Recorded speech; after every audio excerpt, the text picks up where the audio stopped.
Let's go!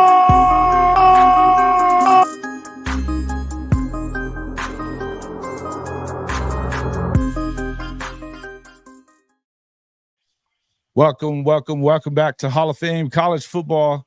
I'm your host, Jason Watkins, and the Red River Shootout is in the books, 34-30.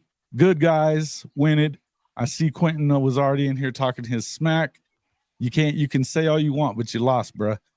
How about them Sooners? Everybody get together, get all excited. Hey, welcome to the show. One of our favorites, as always, former Sooner defensive tackle Steven Coleman, along with Ty Hayes from Around the Table Sports. Gentlemen, welcome to the show and happy Sooner Day. Thank you for having me, man.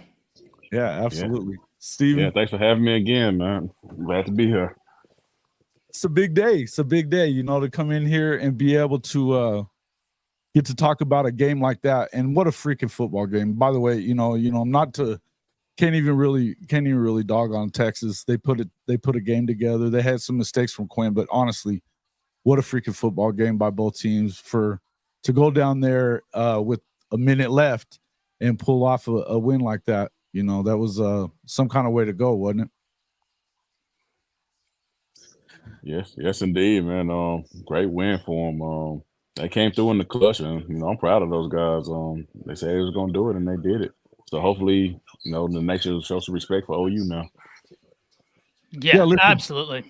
Yeah, go ahead, Ty. What was your thoughts about it? I mean, what a drive there by Dylan Gabriel. I mean, in the Sooners there.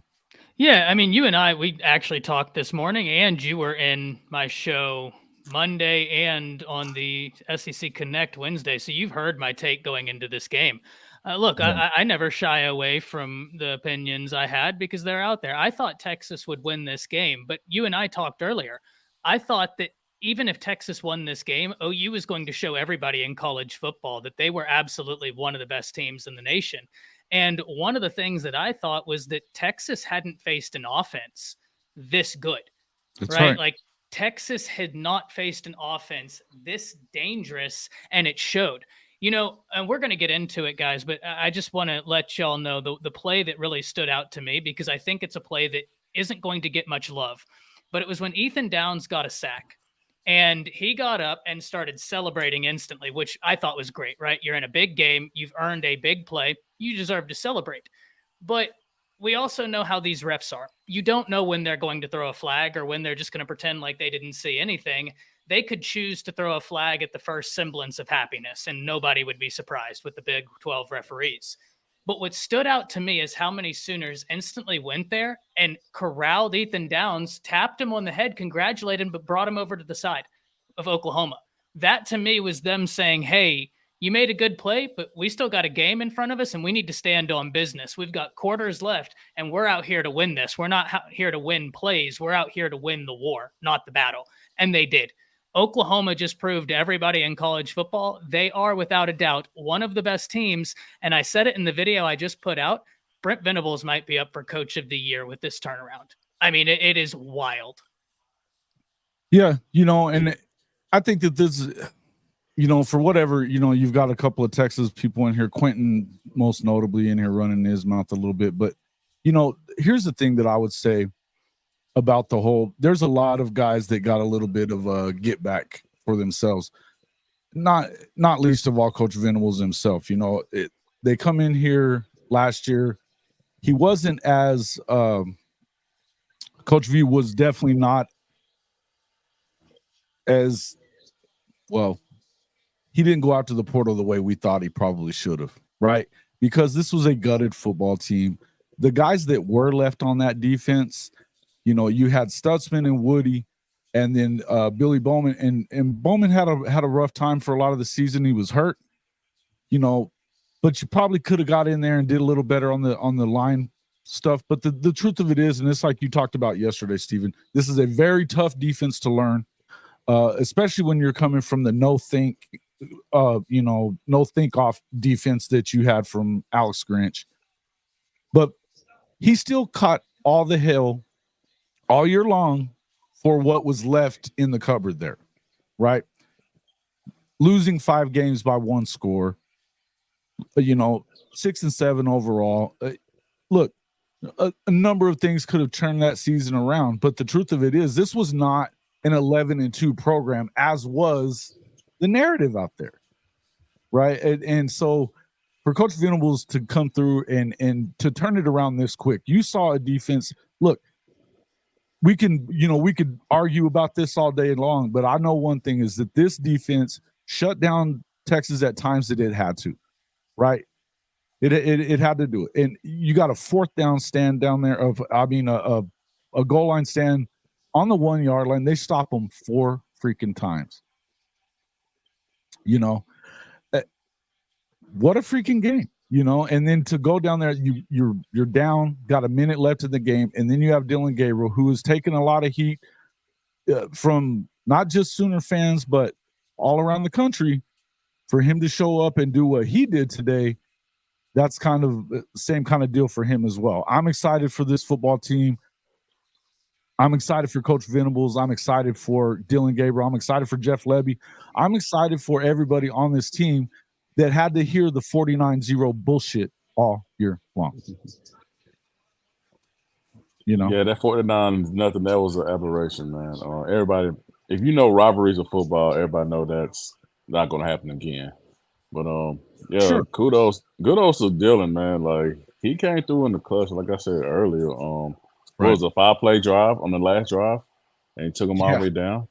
Man, that was freaking awesome. That's so the magic. He goes to Farouk across the field to the sideline, which is a tough throw to make if you've got the biggest arm in the world. That's a tough throw to make. He gets it there. Farouk had a hell of a game. Over, what do you have? Over 150 yards or something like that receiving. About 150, yeah. Yeah. It's just, what a freaking game for him. Then you've got, but for them to get down there, then they get that interference. He tried to run it in on his own there at one point. Come on, man. 22 of 38 for Dylan. 285, that touchdown at the end. His only touchdown of the game passing. But then he also had 113 yards on the ground. Had a touchdown there, long of 44. Look, he didn't have any interceptions, no turnovers. Whereas you had Quinn Ewers had 2 picks, So, look. And that first one was bad. Bad. Guys, Gentry, first off, and Jason, you heard me say this on Wednesday whenever we were at the end portion of our stream, and they asked, name players for Oklahoma and Texas. Well, I did both because I was the neutral party, but the Texas guys gave the players that you needed to watch for them, Oklahoma for them, and I did both. For OU, I said Gentry Williams defensively because his coverage ability flies off tape, but also his willingness to come up and play the run. It is apparent. That guy embraces contact, but he was playing inside. So you run a slant on a cornerback playing inside, and he ran the route for the wide receiver. Ewers looked at it, decided not to throw, and then said, why not? I'm going to go. And I was sitting there like, what are you doing? Gentry Williams ran that better than the receiver did. Like, he played that better to the receiver. Robert, thank you for the $5. And a lot of people are going to eat crow. Don't think I'm not going to eat it. I'm not going to shy away from it, but I'm just so impressed with how far Brent Venables has brought this program in a year. It is unbelievable. Yeah. I'm waiting on those, Coach I and Shawty, they should be coming in here. But there's a lot of people that need to say, give their apologies to Coach V for saying what they've said about him, about the fact that he's just a DC. He's not going to be a good head coach. There's times, there's definitely a learning curve to this thing. There's no 2 ways around that. But he's shown that this team has taken on his demeanor, how he is. He's fired up. They're fired up. They play hard. They play fast. They play physical. And, it was a big, big deal. Robert Lane, thank you for that $5. And it looks like we got another one from you. Appreciate that. The D will get back to D of old days with Brent Venables. There. We see the improvement already, and the D recruiting will fast track it. Hey, listen, no lie. I think if there was anything that there was a few things that you would have wanted to see a little better out of his first season. But what I'll say is the main thing is not being as aggressive in the portal as you probably felt like he needed to be in order to run his system. I think they probably could have done a little better in the portal with getting a backup quarterback as well. In the end, he made the adjustments that he needed to make after year one, because nobody's okay with 6 and 7. Nobody's going to be okay with 8 and 4 in Norman. Jason, may I hit this next comment from Blake, $2 donation. Blake, thank you for first off coming in here and contributing. Jason does an amazing job. He says, is Sarkisian the biggest clown show in football? Blake, it's no. And this was a great Texas team. I think he played well. I think he called a pretty good game, man. Well, let's not be disenfranchised here, because by saying, "Oh, see, Texas wasn't that good," you're minimizing what Oklahoma just did. That's right. That was a really good Texas team. And Oklahoma just handled business on a really good team. I don't want to move the goalpost, because going into this game, I thought Texas was having a great season. I thought it was a really good defense, and I thought that the rushing attack had really found itself. I still think all those things are true. I just think Oklahoma showed they are fast tracking where we thought they would be. They're way ahead. So I don't want to start playing that game, because I think it minimizes how good Oklahoma was today. Absolutely, and I would agree with you on that. And Blake, I understand what you're saying, and I mean it's fair. I see what he means now. I see. Yeah. He was talking about where's he out here? He said, I just mean the way he calls his games. He just wants to be a trickster. I guess he's meaning in terms of like when he's going in the bag. That I think that's a fair conversation, but still, I thought it was fine. But I would kind of say this and jump in here. Either one of you guys jump in here on it. Look, here's the deal on that. I would tell you that when it comes to what he did, the momentum was squarely with Oklahoma to start the game. You get that pick right off the freaking bat, and for it to end up where it was, they get down there, get another pick right down by the goal line. Look, the block punt, the Oklahoma's had some issues with that punt program for a while now.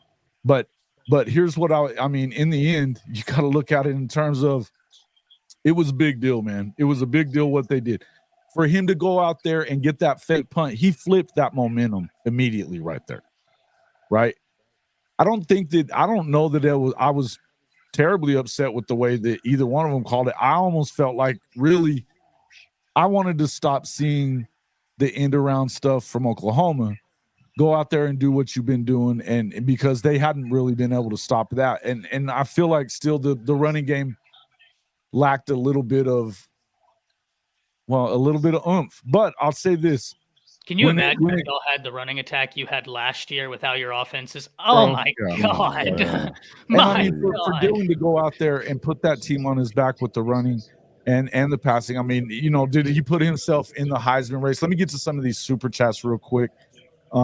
We laid the boom. Okay, that was already there. Okay, Bishop Frank. Sooners never flinch. It's boomer time. Thank you, Bishop Frank. We appreciate you being in here in the super chat as always. Jordan Baker says Jerry Kanak, hell of a game. 13 total tackles, a sack in the TFL. No doubt. This is the guy that you've been wanting to see show up, and you started to see that over the last 3 or 4 weeks. I think he's had some times where he's made some mistakes, but hell of a game for Kanak as well. $25 super chat from Robert Lane. Thank you again, sir. Boomer Sooners Shorthorns are not back. Hey, listen, I agree, but they are. Look, this Texas team, I'm going to tell you, we're going to see this team again, folks. We're going to see this team again. You should just expect it. OU 3430, never flinch. It's boomer time. Thank you again, Bishop Frank, for the $11.11 super chat. I love that number. Good stuff. Thank you guys so much for that. Now, Shawty, why aren't you in here, man? What's up with that? I thought you were coming in. I sent you a link and everything, man. Come on. Let's see. We'll get to some of these. Hey, yeah, and again, for Dylan Gabriel, there were times last year when these guys were ranked 121st out of 131 or 124th out of 131, and they're playing within one score. That they're still slinging arrows at Dylan Gabriel. There was a lot of questions this week. A lot of it was coming from those guys in the SEC. And listen, I understand that that was a trash talk show. It was fun and games and everything. But I got to say to Steven, hey, Quinn had passed his test. He said that even though he hadn't really done a whole lot last year, but he was talking about what Gabriel hadn't done as a quarterback. I didn't agree with that argument. And right away he shows up and he wins the biggest game he's been a part of. Listen, I'm not saying that it would have been different if he'd have played last year, but it wouldn't have been 49-0. I think we all know that. True. We all know that. In the end, you got to just know that. I mean, come on, guys. This is real deal for him. I'm super happy for Dylan Gabriel. He's been playing in the shadow of Caleb Williams. It still doesn't make him Caleb Williams, but it is what it is, Hey, big win for Oklahoma. There's been people all over the country that have been talking crap about them as well, about the schedule being crappy and this and that. They've done what they were supposed to do each week. They've passed every test along the way. And now they beat Texas, who everybody wanted to call them the number one team in the country. Brandon Walker, eat your heart out on that. Folks, we got 218 people in the chat. I want to say thank you to everybody that's here for the show. Better make sure you wiped your feet before you came in this house. If you haven't, please do. Smash that like button. If you're not already subscribed to the channel, we'd love to have you as part of the channel. This community that we're building has been a lot of fun, and we appreciate everything. One of the big reasons I wanted to have you on, and I mean, we love having you on, Steven, but having played for Oklahoma, being a part of this 3-3-5 under Brent Venables, playing with Gerald McCoy, Tommy Harris, carving out a place on that defensive line with them. Talk to me about what this has been like and what you saw out of this defense today and really throughout this season. But break down what you saw in this game today that you thought was really good. I saw a lot of toughness. Wasn't a lot of missed tackles because, in the past there's been a lot of missed tackles when Speed D and all that stuff was at OU. They really playing hard. They figuring out what they're supposed to do as their role on the defense, and that's a good sign.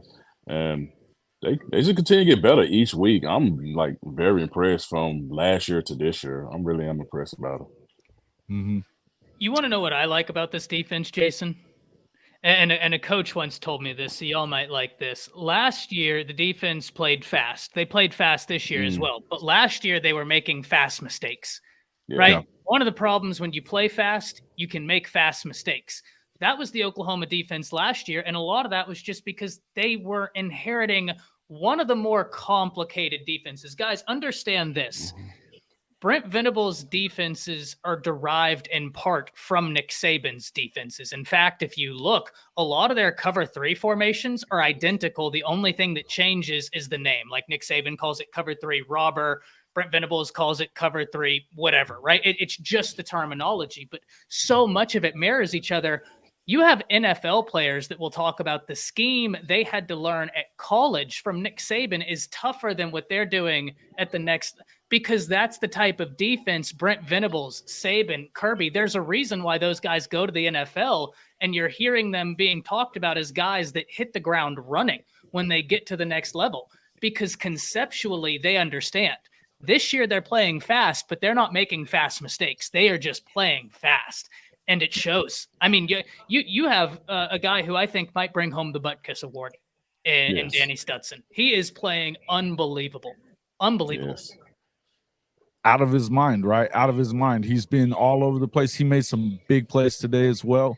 We talked to, and something that I've been saying all week, as much as, everybody was putting a lot, really statistically you were seeing in a lot of areas that Oklahoma had a better ranking than what Texas did. But you could see places where, yes, interior defensive line, they're probably a little better than what OU was, right? Then you've got, but on the edges, I felt like, and at the linebackers, and for sure in the secondary, I thought that Oklahoma had the advantage there. They definitely had the advantage when it came to offensive line play. I think that was clear today as well. And but I thought that Oklahoma was going to have the advantage just because of the sake of the depth that you have at the receiver position. You know, to be able to, you know, look, you can take away one guy, but you're not going to take away all of them because there's too many, you know, and again, hey, that bad dude that we've been talking about a lot, you know, Nick Anderson, Mr. Anderson is who we're supposed to call him from here on. You know, he only had the one reception. It was a big reception, you know, but trying to take him away, what did they do? They opened up Farouk. 5 receptions, 130, 43, long of 43 on that. Drake Stoops coming through with, you know, 4 receptions as well. You had 5 from Andrew Anthony, and also 3 from Stogner, which, you know, you hadn't seen much out of Austin all year, right? You hadn't seen much out of Austin all year. So because they took away some of these other guys, you know, it did open it up for other people. That's where I thought you had, if anything, you were going to have some kind of, that's where basically your advantage was in the receiving core, but in that secondary. In the end, they didn't move the ball consistently on Oklahoma. There was times that they were able to get it going, but OU shut them down in places that they really needed to. And you get down there on the 1 yard line or inside the 5 anyway and stop them on 4 straight downs. You know, I was surprised he kept running it at them like that, to be honest with you. I was just really surprised he kept running it at them like that. Well, and I said it in the video, guys, that's the elephant package. Yeah. That's what Nick Saban and them made famous when they had Derrick Henry. Whenever they'd get on 1st and goal and they'd be just showing the other team, beat me. Like, let's line it up right here, and who wants it more? They'd put Jonathan Allen and Deron Payne behind the quarterback and then have Derrick Henry behind them. And it was like, okay, well, if you get through the offensive line, now you have to deal with those 2 hosses. If you get through them, now you have to deal with Derrick Henry. The difference is Oklahoma dealt with it. Like, Sark tried to out-physical the Sooners, and the Sooners had none of it. That, to me, was genuinely one of the most impressive sequences of football we've seen thus far this year. 100%. That was great football. It was. Yes, it was great football. Yeah, shouts out to them, man. They four straight down. That people don't realize how hard that is. It really is. Yeah. To stop them 4 straight times on the 2 yard line, not for them to get a yard. That is and with an hard to do. offensive line like they have at Texas too. That's the thing. With Sweat and Byron Murphy behind that big offensive line, lead blocking for a physical running back. Like, I understand that people were saying, why would they do it again and again and again? They did it again and again and again because statistically speaking, that's a play that works. You just said you're not getting that good statistic against us. Like that unbelievable. And that's when the Venables culture shows in that is that these guys don't give up. They're going to fight for every yard. They are not going to score against us. That's all Coach Venables right there, man. So, yes. Absolutely. Jordan, thank you for the super chat here. Gabriel solidify himself as a Heisman contender. Absolutely. You know, I think that in terms of you're going to have to win every game probably to do it. But I mean, I think he's definitely in the conversation. He should have been there anyway. One of the highest QBRs in the country. You know, people are gonna make. You know, you've got people making a lot of noise about what that schedule looked like. They didn't pick the schedule, nor did they make the Big 12 be shitty. You know, that's all I can tell you about that. Robert Lane, thank you very much for your super chat as well. Can't wait to hear Longhorn Steve reaction. Are we talking Sark there? Yeah, well, I'm sure we'll hear it pretty soon. And then what are your ranking predictions? You know, I'll shoot that one over to Ty first real quick. What do you think this does to the rankings? They just flip-flop them or what? Well, so you got to put OU top 5. Yeah. Like I think that's the because when I would ask, and Jason, I think you and I talked about this in a comment section. When I would ask how good is OU, my question was where do we rank them 1 to 12? Right? It's not like are they good? My question is no. Like before this game, where do you put them between 1 and 12? Like they're obviously now they have to be top 5. They have to be at a worst. It's one of the best wins we've seen all year because I truly do believe that this is a good Texas team. And that's why I'm bullish. This is one of the best wins we've seen all year. Easy. Yeah, it'll have to be OU 5 and Texas 6. That's where I see it. Yeah, I think Texas didn't really lose any ground here other than just behind. They're going to go behind Oklahoma, but I think that it's clear. You know, there's some other games going on. In fact, right now we should probably take a look at some of these other games. But I mean, Bama locked in a close one with A&M right now. Yeah, and you had to see that one coming. I mean, it's going to be a good game. They're down 7. It's 17-10 at the half. Texas A&M probably finds a way to screw that one up. UCLA and Washington, they are in a defensive battle, as I said on High Top this morning. 10-9 Washington State right now at the moment. Florida State 22-10 at the half over Virginia Tech. Carolina is blowing out Syracuse at the half 27-0. And then LSU came back from way down way early and ends up winning by 10, 49-39 over Mizzou. That probably saved Brian Kelly's job, I would think. Don't you? My God. No. I need the fake mullet back for that. The SEC defense. Yeah. The LSU defense is terrible. Yeah. What's up with that, too? I mean, we talked about that this morning, but what a deal. But again, guys, look, here's the deal. We know for sure that this is a program that is definitely moving up. I would say they probably end up somewhere around 4 or 5. Yeah, I think it kind of depends on how it shakes out. I don't see them moving. Don't see them moving Georgia unless they were to lose. That's not going to happen. As I said, Kentucky, you're not going to out Georgia. I don't see that happening, particularly in Athens. That's going to be a win. And then I would say that, if Georgia loses to Kentucky, I wouldn't see it. I don't really see it. Hey, USCJ, we appreciate that, man. Thank you. Appreciate that. Good to see you out there. Hey, looking forward to that game this evening as well.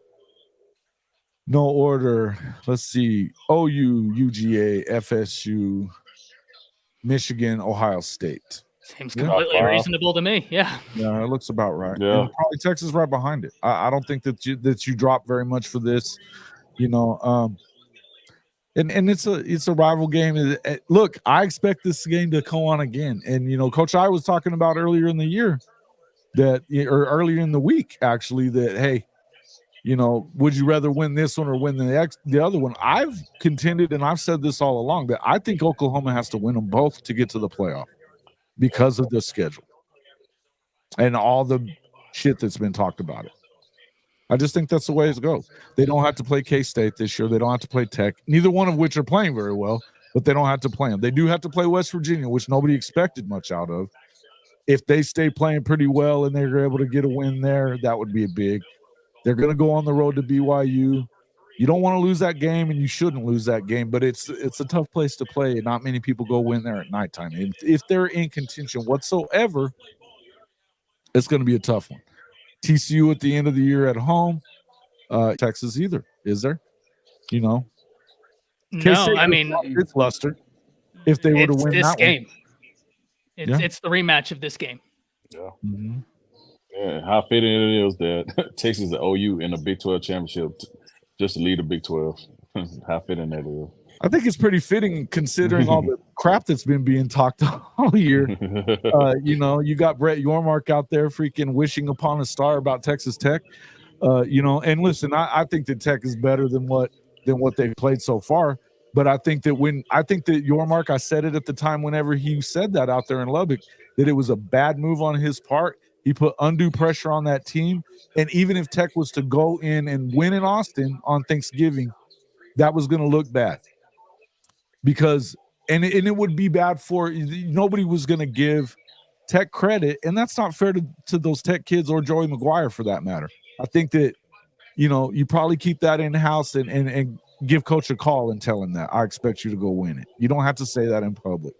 I understood also that he was doing this for his conference. I don't necessarily have a huge problem with it, But even the look of impropriety after what we saw a year ago when there was 4 total holding calls on OU against OU and Texas conference opponents, not a good look, man. You know what I mean?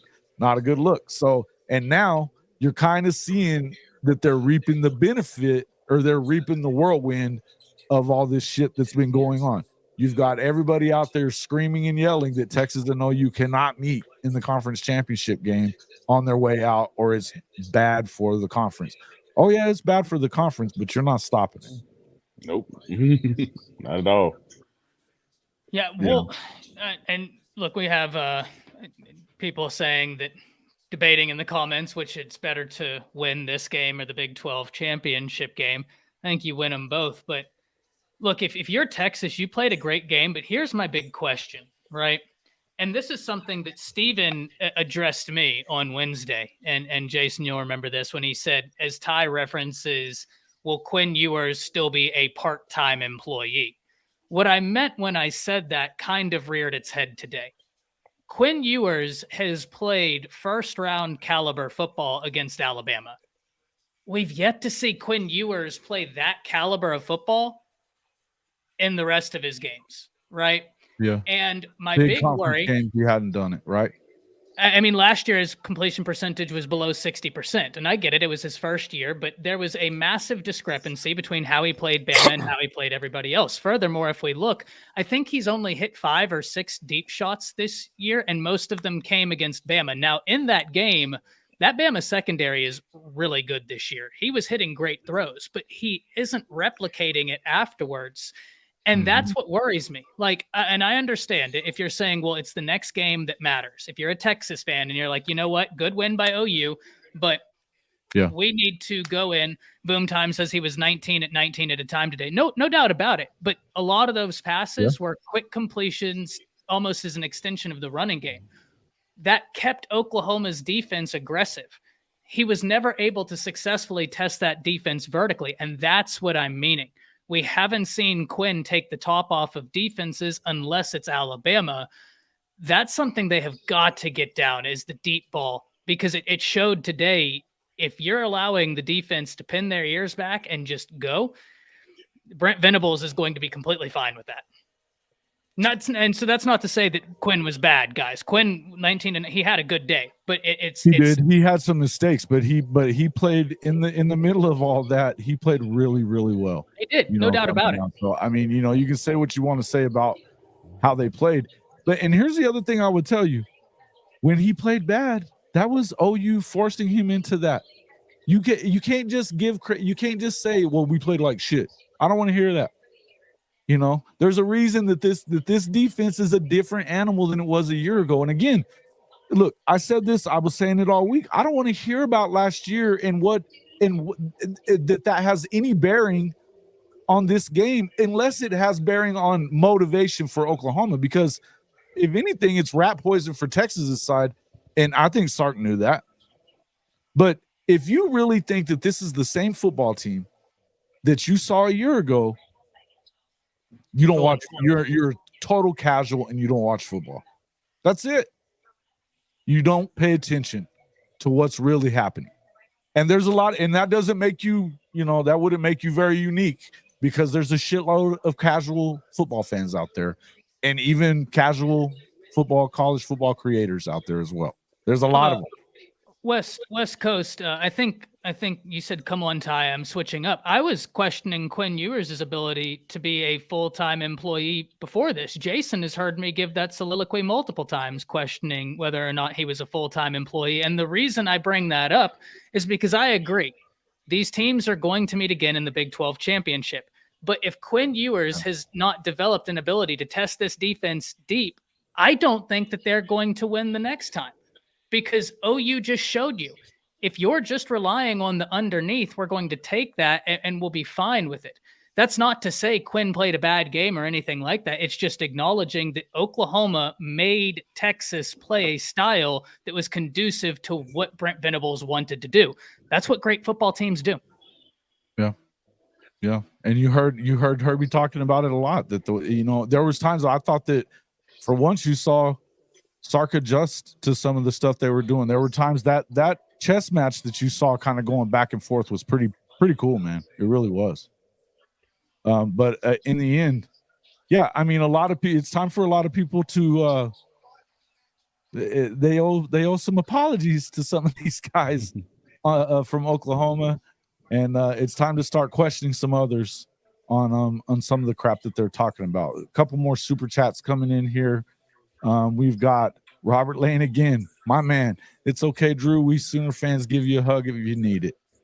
Yeah, that's nice of you, man. He's been No talking hugs. a lot of No shit. hugs. No hugs to Texas fans, man. Don't do that. No hugs. We don't even touch burnt orange. Don't do that.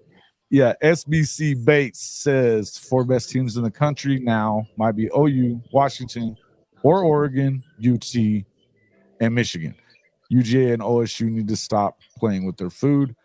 Yeah, I mean, look, I think it's the fact that Kirby has held on to this thing. I mean, I don't care who you are and what you're doing. The rat poison is real whenever you are on back-to-back championships and you've beaten there's sophomores on this football team. Hell, there's guys there's sophomores on this team that don't even know what it's like to lose a game. You're going to tell them that they have to get up for Auburn that's, hadn't done anything all year. It's a tough place to go win. You're going to tell them that they're going to have to get up for guys like South Carolina. They get up when they need to, and they're still winning the games. I'm not taking – and by the way, even if we wanted to, they're not taking UGA out of the top 4. They're gonna let, if they stay undefeated, and even if they were to lose one and win the SEC, they're going to be in the playoff to defend their championship and try to go for 3. Don't you think, Ty? 100%. 100%. I don't think there's any way that you wouldn't. You know what I mean? Again, I see a lot of people asking for my apologies. Guys, I was wrong. But I'm never going to apologize for giving y'all my honest opinion, because I'm not going to apologize for taking up for Brent all last year or for DJ. So I'm going to keep it honest with y'all. I was wrong. There's no doubt about it. I'm going to eat my crow, but I'm always going to keep it 100% honest with y'all. He also said during this morning you were saying that you expected a hell of a game, and you were picking Texas, but did you even pick them to cover though? No. I thought Oklahoma was going to not allow them to do that. It was a coin flip game, and that's where it ended up, right? I'll take my copium, but I'm always going to give y'all my honest opinion. Mm-hmm. Hey, I was close on that score from yesterday. I predicted 35-31. I was close. You did. Yeah, you were pretty close, man. It is 34-30 hey, man, that's pretty good, bro. I had it a little off there. I was at 28-17 was my final look at it. So Ty keeps it fair and real, and he does. And look, man, if you guys are going to sit here and Ty gives you real information based on lots of study time. This dude is in front of that final 22 tape a lot. So it's reaching degeneracy levels. Yeah, and you just got married, bro. You're going to have to figure that out. There's got to be a balance, Ty. There's got to be a balance, man. Luckily, she's a teacher, and she comes home exhausted, and so then I can cook her dinner and be like, "Oh, honey, go lay down and sleep. You've had such a tough day." And then I go in there and grind the tape like the gremlin I am. Mm-hmm. Yeah. Shouts out to teachers, man. Shouts out. Exactly. Yeah. Who has a trash ass take, Miguel? Who are we talking about? Which take? Could be one of mine, which is fair. It's everybody's. Yeah, everybody's in here spitting venom. Ty, we got revenge for you. Thank you. Ty needs to be on ESPN. So is Ty going to wear an OU shirt? Listen, if we want to make a bet with Oklahoma and win a game, y'all know me. I'm always open to making bets. I think so. A lot better than that burnt orange thing that you were wearing all week, man. Yep, Neo called it. He says, "I'm sure Ty is just happy that he doesn't have to wear that burnt orange anymore." That's 100% true. That's 100% true. I'm just happy that that is over. Look, I said this. It's on the headline of the Tuesday show we did that I felt like that Texas was fraudulent little counterfeit. I don't think that as much now, the way they played today. Now they did lose, but I didn't. There's no way that I bought that they were any better than Oklahoma. I didn't believe it, and I know that they had played and beaten Alabama. I said it all week as well. they beat an Alabama team that wasn't the same Alabama team as today. They figured something out since that day. So, and you know that was going to happen. They're breaking in a bunch of new coaches and a new quarterback. Kind of is what it is, right? Yeah, hot take. That's not a hot take. I'd like to think I look decent in it, even though it gave me a rash. But aesthetically, you should have seen me with that shirt and the mullet. You didn't break out and all kinds of freaking pussy weird stuff going on with you, man. Listen. Maybe I did, but I look good doing it. You know what I mean? Like I look good doing it. Look good doing it. It just got covered up by that burnt orange, right? I mean, Blaze Hayes can make the appearance whenever need be. You know what I mean? Fair. That's fair. One thing I did want to point out, man. Shouts out to the offensive line. I know once they put Caden Green in at left guard, things got a lot better too. I saw that switch in like the second quarter. So shouts out to the offensive line too. Yeah, I think it was that was important, right? Is to make that move there. He was definitely the best tackle on the field already, but they were using the fact that those guards were struggling, right? And they were getting. But listen, I think that again, it was one of those things where you saw DG just kind of do his thing. I mean, they were able. What I liked was that they were able to really. They made some adjustments that they needed to make. He made some adjustments that he needed to make. You could have seen this even be a little more. It could have been better for Oklahoma too. Tawee drops that ball going into the end zone right before the half. That could have changed the complexion of things a lot if that's a touchdown and not a field goal. And then they come out and score it, just like they did after that. So, to me, that's a big deal. Folks, we have, let's see, looks like we have about 200 plus people in here right now. And we only have 53 likes. Not even half. Come on, wipe your feet. You could even put a dislike for all you Texas fans that are in here just crying about it. Okay. Do something. So let's see. Yeah. Won both halves. Nathan Campbell. Hey, welcome to everybody who's in the show. There's so many folks in here. We got over 200 people in the chat right now. If I'm not seeing your stuff, kind of how it is today, but I appreciate it. And I just wanted to kind of break down some of this stuff. But I definitely appreciate everybody being in here. To all of our members, we appreciate you as well. Listen, we got let's see. We've got some of our Hall of Fame Mafia members, Hank, Kim, Chicken, of course, all of our shout out to all you guys that I hadn't already said hello to in here. Sooner Lemon, thank you guys. Everybody who's popped in here. Mike Happy, glad to see you in here again. Texas is a good ball team. Fatty, what's up, buddy? Shout out to everybody who's in here. I'm definitely not going to get to everybody, but thank you so much for all the super chats as well. If you do, Dakota, thank you for renewing your membership to become a member of Hall of Fame Mafia. You can do that as well by hitting that join button that's right next to that like button. So you'll see it if you make sure you hit that like button like you should, or just go to the web address right above my head on the right of your screen. It's --join. That'll allow you to get in there. You can get it. It's as low as $2.99 a month. It will allow you into our Discord, and some of the writing that I'm doing. I actually have I'm going to have a couple of members only writing things that are going to be popping up here in the next week or so. There's a couple of different things, different issues that I'm working through that I want to talk about. And then obviously podcast merchandise for all you OU fans. Make sure you get your horns down gear in the podcast merch store, or your SUC wear, or just Hall of Fame wear. There's some other stuff in there. I think you guys might like that 5Bs of Oklahoma as well. Look, some more super chats as well, man. Awesome.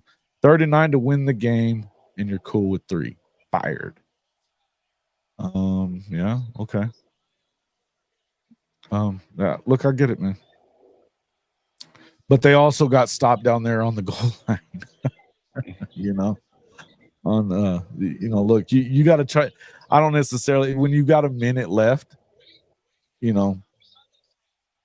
you gotta expect your defense to step up there, and they didn't. It took 5 plays in almost no time to get down Milrow there. just got baited into an interception hard. Yeah, I'm looking at it right now. Yeah. Wow. This is what I said, guys. The Alabama defense is wild. They get this. They're ranked as a top defense in the nation, top 5 in most categories, while having an offense that's not keeping up their end of the bargain, which in my opinion just shows like this is a great, but this offense is just painful. Just painful. You know, if Dakota, this is a good question. Ty, are you seeing this here too? If OU and UT make the Big 12 title game and we split the series, would they slide both teams in the playoffs? I think that's hard because of the conference that you play in, and for the very reason that I said, I feel like Oklahoma, with the schedule that they played, had Georgia been on that schedule and they lose that one and win the rest, I think that you have an opportunity to go in. That it isn't, I'm struggling to see it, man. I think there's going to be one coming out of this league. I don't think they're going to allow it. Even though they're going into the SEC, I don't think they allow it. Go ahead, Ty. I think Caleb Downs just got an interception. Ooh, yep, he did. Yep, Caleb Downs jumped the route, interception. Nice. Hey, did y'all know he was the highest graded safety last week as a true freshman per Pro Football Focus? Bad dude, bro. Yeah, he's a beast, man. He's a bad dude. Y'all got one that I don't know how he's off the field. I'm trying to figure the same thing. Like, why he's not playing the whole game? They need to invent a position just to get him on that field. That cat is different. Yeah. Gosh. Yeah. That hit he put on Quinn, oh my goodness. Forced a fumble, man. I don't even have to say the name and everybody knows who I'm talking about. That's how you know. That's how you know. Absolutely. So what are your thoughts there about that getting into the playoff if it was to be a split from the Big 12 title game? I think it's just the champion myself, guys. To be honest, it all depends on Notre Dame. If Notre Dame wins out, then you can cancel both teams in the playoffs getting in, if you want to be honest.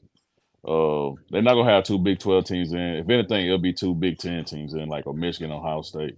They're not Which gonna is put 2 ridiculous Big 12 too, teams but I agree. Yeah. Well, it depends on Notre Dame, though. Yeah. And if the Pac-12 continues cannibalizing itself, that could give you an opportunity, but I still think that the league isn't good enough for them to justify it. Now, if you go through and you beat everybody in the league enough to play for the championship, there's an argument for it. I'm not saying there's not an argument for it. What I would tell you is I just don't see it really happening. Ty, what do you think? I think it'd be real tough to do because a lot of the reasons y'all just said. Now, that being the case, there's a lot of season left to be played. The Pac has still got some huge games that will be deciding how that conference shakes up. Yeah, what a treat of a year, guys. That's a great question. What a treat of a year, though. Yeah. Swag Heels, thank you for the super chat. Says Boomer Sooner, horns down. I was at the game and it was phenomenal after we lost 49-0 last year. This is what Oklahoma needed. Dylan Gabriel played an amazing game. So did Texas. Thanks a lot for that, Swag Heel. It was a great game. Great football game. I think it was probably the game of the season so far. As far as what I could tell, I don't have any problems with the way the game was called. Really, I thought that it was surprisingly enough. Of course I guess they could. I don't really know how you screw them both. But by doing it, but hey, here's the one thing I'll say is that may be that's the only other real opponent that you have out there is those Big 12 officials for the rest of the season. So, I don't know, man. It's going to be tough. I still think for us going to Stillwater, that will be a tough game, and going to BYU. Oh, the BYU game is going to be great. Yes. So that's one of the 2 games I look at. All right, guys, I'm about to have to hop off. My computer's on 4%. I got to finish watching this Bama game, and then I'm going to be on the Bama Standard talking about however this game goes. So you either can see me really happy or maybe you'll see me really sad drinking some of this Shady Mile Shady Mile Bourbon, ladies and gentlemen. Had to cut There the you go. promo before we get out of here. The bourbon Absolutely. of winners. So the bourbon good. of winners. It looks real good. Yeah. It I'm really going to have you send me a bottle there. you Ty. already know, man. You already know. I appreciate it, bud. Hey, All right, thanks man. for coming on the show. We appreciate your insight as always. Ty Hayes, Around the Table Sports. He is the man. And we'll see you. Hey, well, you can tell everybody how to find you. I think most people do, but let everybody know how to find you before you run. Yeah, you can find me at Around the Table Sports here on YouTube. Neo sees BYU, sure, but OSU. Hey, man, do not doubt how much that game will mean. I still think y'all rout them, but don't doubt it. But y'all can find me at Around the Table Sports here on YouTube, making constant college football content. We like to have a good time, and you already know, Jason and I, we get together a lot. We have some fun. Thank you as always, Jason, for having me on. Hey, man, anytime. You already know. Nice to meet you, Ty. Nice to meet you too, man. I'm gonna have to talk to you again. Get you on a show one day. That'd be a lot of fun. Yeah, let's do it. All right, y'all. Yeah, man. Be easy. Hey, all right, bud. All right. Have a good one. Later. Ty Hayes, once again, Around the Table Sports. Thanks for coming in, Ty. Make sure that you get over there. If you're not already a subscriber to that channel, make sure that you get over there and subscribe. He puts out amazing content day after day, and he's starting to get to where he is highly sought after. They're now on Bleacher Report as well, along with our boy Jay from Unfair Sports, K. Chris, those SEC Connect guys. They're all doing it, man. It's pretty awesome stuff for those channels to be moving up. We're hoping to head that way as well soon. Listen, who was that sent the better team? We all know the better team didn't win. Yeah, okay, Mark. Yeah, look, I expected this, but go cry. You can cry about it, but you did lose. So if you were better, you wouldn't have lost. That's crazy. I think it's pretty easy I think that's pretty easy stuff. Cope harder. The better team turns it over 3 times. Yeah. I think that the better team got the win. They went out there and took the win and did what they were supposed to do on defense at a time when you see, you guys cope like that. It's funny because I had one of the Christian from Lone Star College Football. He called right before the stream started, and then he's a big Texas fan, and he was like, "Hey man, y'all did what y'all needed to do to win," and he gave all props. You would think that most Texas fans are better than that, right? Most Texas fans are better than that. What's up, Ty? Oh, the stream was still going on my YouTube, and I just didn't want to be streaming on my channel without being in here and thinking people, clicking it and them getting upset at y'all. So I wanted to come in here and have that removed on there. Okay, no worries, man. All right, man, y'all. Later. See ya. All right.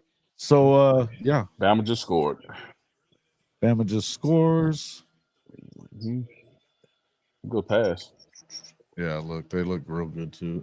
They've looked really good the last few weeks, and so and you can't trust A&M to win any more than you can trust Texas to win. So yeah, I mean, it's funny that you would talk about the better team. You were 8-5 a year ago, bro. It's not like you did anything spectacular a year ago. You beat a Bama team before they looked like this even, and look, they're not out of the woods yet either. What, it's 17 all? Yeah, 17 up. Yeah.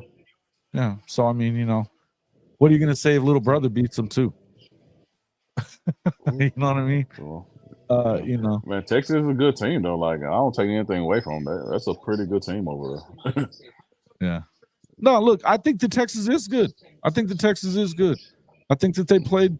I think that you had 2 good football teams.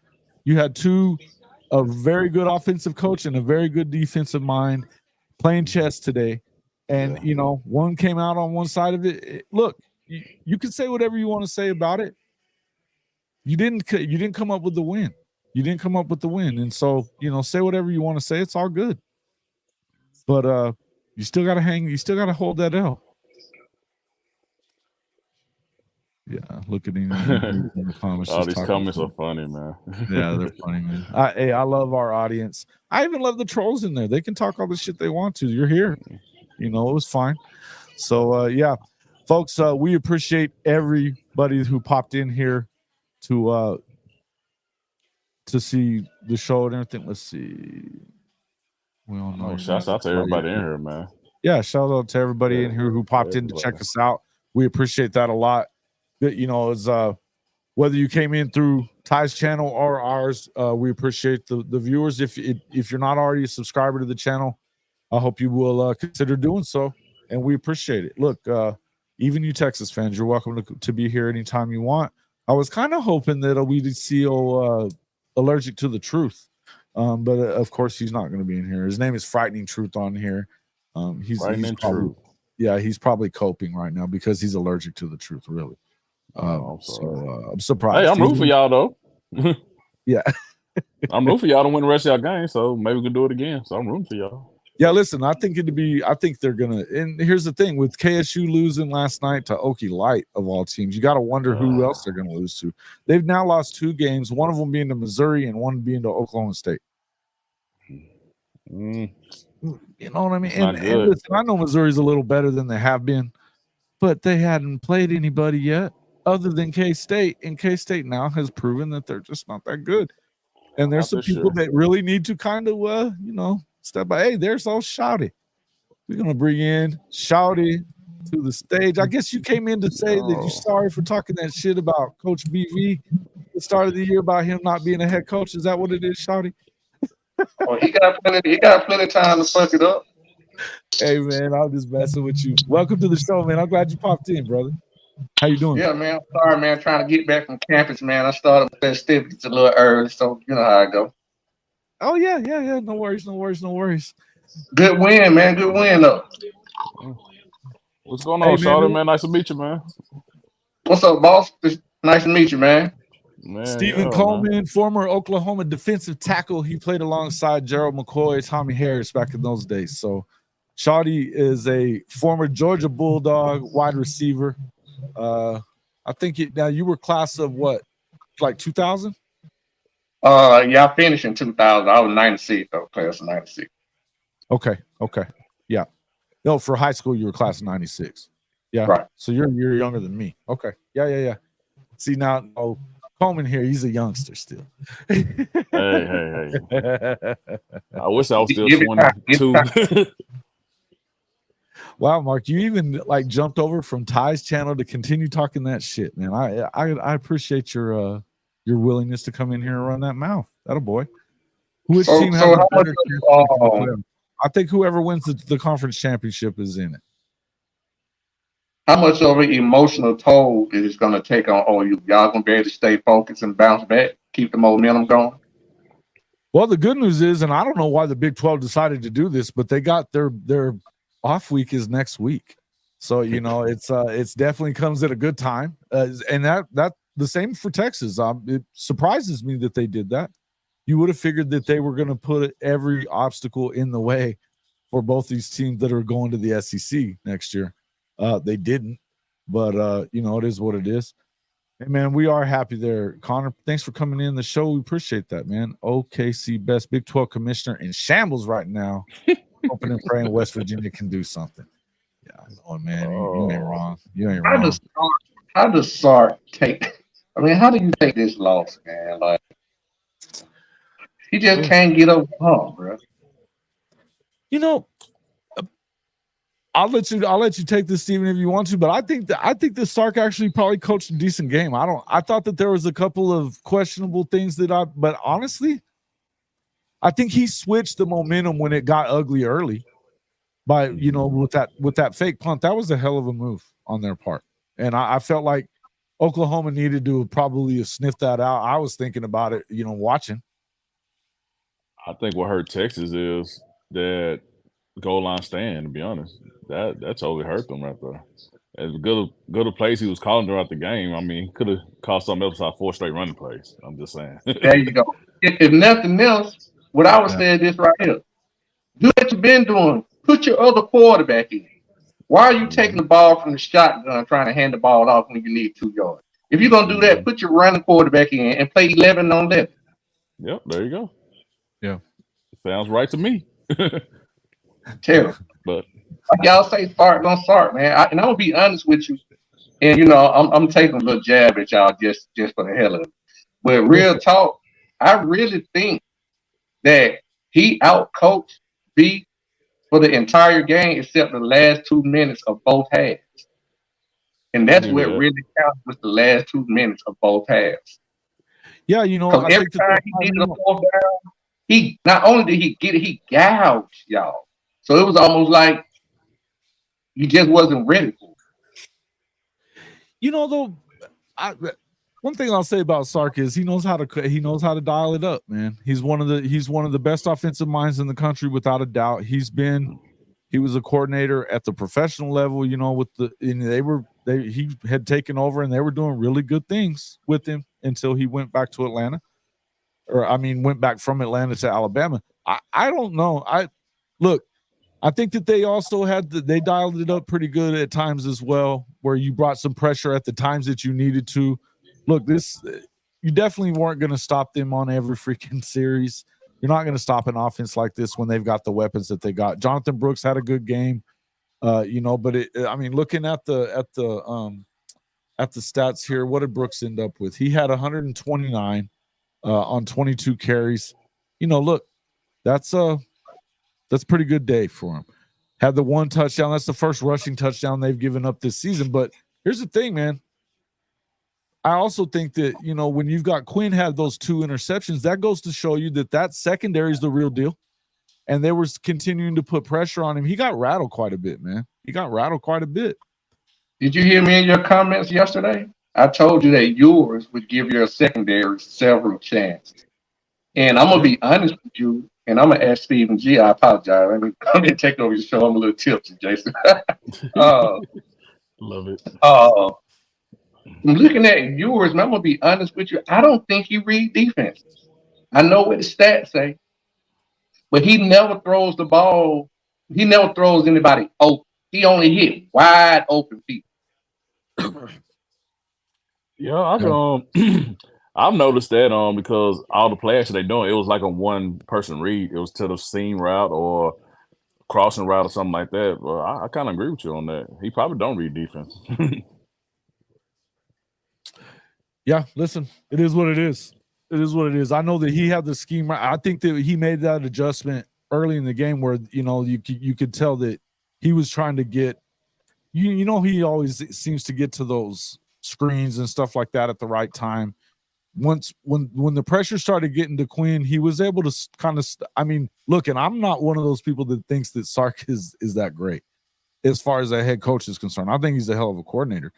But I also think that he struggles with his ability to, and this is his 10th year, and he's never won 10 games. The closest he was with Lane Kiffin's USC team, and he won 9 in his first season, you know.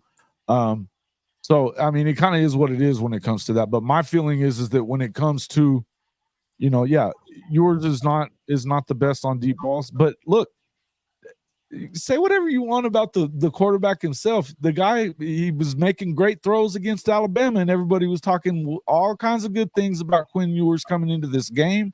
How, you know, when you started comparing the 2 quarterbacks, who were they saying was better throughout the country? Everybody said Quinn. They say he was better than Oklahoma quarterback?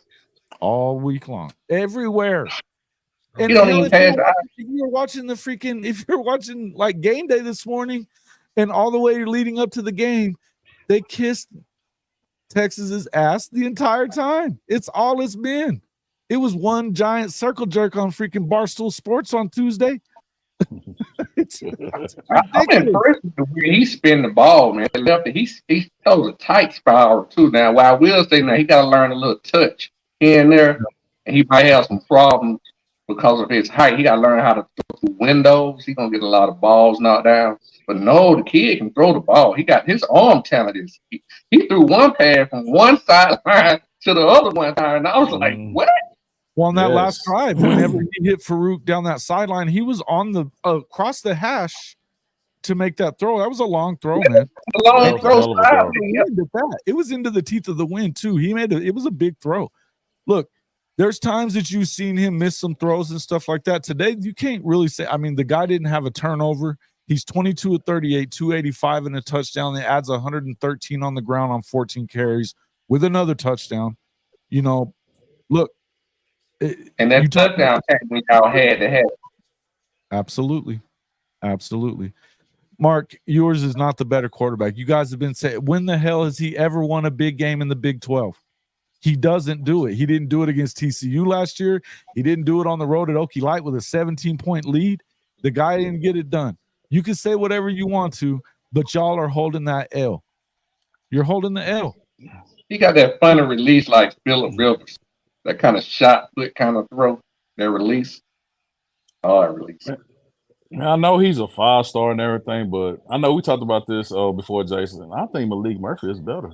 That's just me. I guarantee you Malik Murphy's better. I just think he is, man. If you add the running game aspect to it, oh my gosh. The dude's 6 foot freaking 4. He runs they said he runs a sub 4.5 40. He's got a huge arm. I don't know what listen, I hope to hell they never play him. Yeah, me too. Not this year. I don't want to see him. But I'm telling you, if you look, if the best quarterback that probably in the building today was Malik, I would think. I think that Jackson Arnold's going to be a hell of a quarterback too. That dude could spin it. But I'm telling you, I don't want to see, Malik. If Quinn is such a better quarterback, why does he always gag in these big games? So he can stay there. We'll take it. Yeah, we'll take Dylan Gabriel all day long. He's holding the W today and wearing that golden hat while your boys are crying. So I was impressed with Oklahoma pass rush too, man. I didn't realize y'all as athletic up front. You got play today too. Y'all, you just ain't been listening to me. That's why y'all just said, "Oh, he full of shit." You knew you've been saying I've been full of shit. I knew that was what was coming. I'm gonna be on the snap count just to remind all y'all, because Coach I didn't show up. So I'm gonna be on the snap count. I'm gonna remind all y'all tonight that I've been telling you that this is a different freaking team, and that's the whole other part of it. For all the shit that the Texas fans want to talk, they can. You can say whatever you want to say. I don't care. What I'll tell you is, in the end of this was not the same football team. This is not Lincoln Riley's football team anymore. He brought in a lot of guys that needed to look. Peyton Bowen is showing up. He should, like you said, he should never be off the field. Never. Never. But look, that young kid at safety. Yes. Yeah, Bowman. Yeah, Bowen and Bowman. Both of them. Billy Bowman is a bad dude. So is Gentry. Their secondary is probably one of the best in America, and there are a lot of young dudes too, right? So look, it's only getting better. They picked up 6 top 100 players in last year's recruiting from the high school ranks. 4 of them were on the defensive side, right? 2 of them are 5-stars on the defensive side. Adebawari he played pretty good today too when he was in there, but so did Ethan Downs for that matter, and that's the best I've seen Ethan play. That's probably his best game yet. Best I've seen Ethan play. Danny Stutzman is the dude. Period. I mean, that guy, he's kind of a throwback, isn't he? A little bit of a throwback. Yeah. What's up with that front though? With that run push. Yeah, look, I think that they need to be. I mean, look, you got to be a little better, man. But again, this is another one of those. This is a tough one. This is a tough game. They had a hell of a running, and that was probably the one thing that Texas is probably. I think they have the best offensive line in college football. They've built that one. I mean, they're big, they're strong. You talked about that last night, Steven. That's a hell of an offensive line over there. That was there. If they had anywhere that they had a real advantage, it was on the O-line. Yeah. I think Oklahoma's O-line is pretty good, but it's not as good as Texas. No. How many sacks did Texas end up getting? They didn't get any sacks against Dillon, did they? They didn't. They did. Wow. That's kind of surprising. I'm not gonna lie. Yeah. And now they had their hands on him several times, but they just couldn't get him down. He's very elusive. Yeah. Yeah, and I think I think Jeff Lebby did a good job of mixing in some design runs at the right times where he was kind of reading what was coming at him next. There was one sack. Anthony Hill got that sack in the game. Actually, I forgot about that Anthony Hill sack, but that was the one time they got him, and they were able to put some pressure. But I mean, he still goes out there, has a heck of a game. It was a good deal. One sack, one sack. Anthony, you guys in Tennessee have some similarities in offense where y'all run a lot of stack positions with receivers, and I think y'all actually burnt them on one play because I was like, why would you let these guys stack on the outside like this and not press? If you don't press them, you're gonna get 2 receiver free release, and that's exactly where it happened. And he just outran the safety 1-on-1. Yeah. The thing is, too, I think so too. Yeah, and that's what. Yeah, what did you see out of that receiving core from Oklahoma? I mean, I know you hadn't seen them a whole lot this year, but I mean, you can try to stop one side and not. You're going to get somebody else. You're going to get somebody else. There's a lot of guys, man. And I'm gonna be honest with you though, man. I don't care who y'all got at receiver. Y'all delivery system is where it's at. Y'all got the right shooter, man. You can put almost anybody out there receiver. As long as they can get a little open, he gonna put it right there on you. Yeah. And what I'll say is, there was that one sack there, and this is especially for Mr. Texas guy in here, Mark. OU had 5 of them. So as good as that offensive line is at Texas, it didn't keep this Oklahoma defense from getting to the quarterback. It is what it is. They went after him and got him. It was a big deal. Big deal today. You had 2 sacks from Ethan, one from Lacey, one from Jaron Kanak. That was a big deal there. DeJoun Terry, I think everybody's been kind of waiting to see him kind of get one there too. Look, man, they bring pressure from a lot of different places too, right? Go ahead. Are y'all leading the FBS interceptions? Yes, we are. Yeah, interceptions, and it was top 10 in takeaways.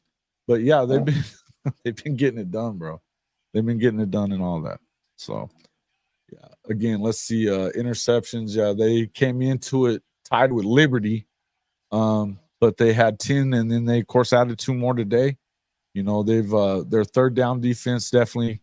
Look, scoring defense, it probably took a little bit of a hit, but they'd only given up 14 points in the second half coming into today.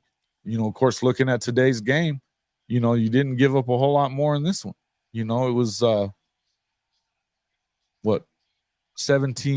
to 17 coming in. They ended up giving up 14 more or 13 more in the second half. So it is what it is. You have to look at it realistically too. You got 3 get hurt in the first. Yeah, what do you care? Yeah, I mean, you can yeah. Oh, we're gonna make all these excuses, Mark? Is that what we're really gonna do? Wow. Funny stuff, man. Oh, you had some injuries too? They sure did. Sure did. Yeah. Speaking of injuries, I'm gonna move him along. You can just go on to timeout, and I'll just move you out of here if you don't shut up, bro. What was the Matoir injury? I know he was down there for a long time. Looked pretty bad, man. I hadn't seen on here just yet, but I was gonna take a look at it. And that's the lineman. Yes. Yeah, they say they went because he couldn't push off. They said they took him in and look at his bones and the ankles and stuff. They said somebody's bone. So it might be kind of serious. Yeah, it looked like it, man. He was down there for a while. That's pretty big. Yeah. That's the 5th-year senior guy, I think, right? Yes. Yeah. If he's playing, that lets you know that, you got to be young probably behind him. X-rays came back negative, it says. Okay. But they do have, and Caleb Green there's been some times that they've been thinking about starting him anyway, Caleb Green, and in place of Matoir. And the thing was, Matoir has kind of had some issues with being consistent and stuff. But I think the whole unit has, and I think that you judge a line by that, right? By its by its whole part. So Tyler Guyton looked really good. He's probably the best. He was probably the best offensive lineman out there. Yeah, but he looked really good. But I think that Caleb Green, he's one of those guys that he's coming from that KC area, that he's a big boy, and they've been looking to give him more playing time anyway. And he's looked pretty good at times when he's been in there. I think he should be starting from here on out, just from how he played today. He played pretty good, especially in the type of game that they played. So, yeah.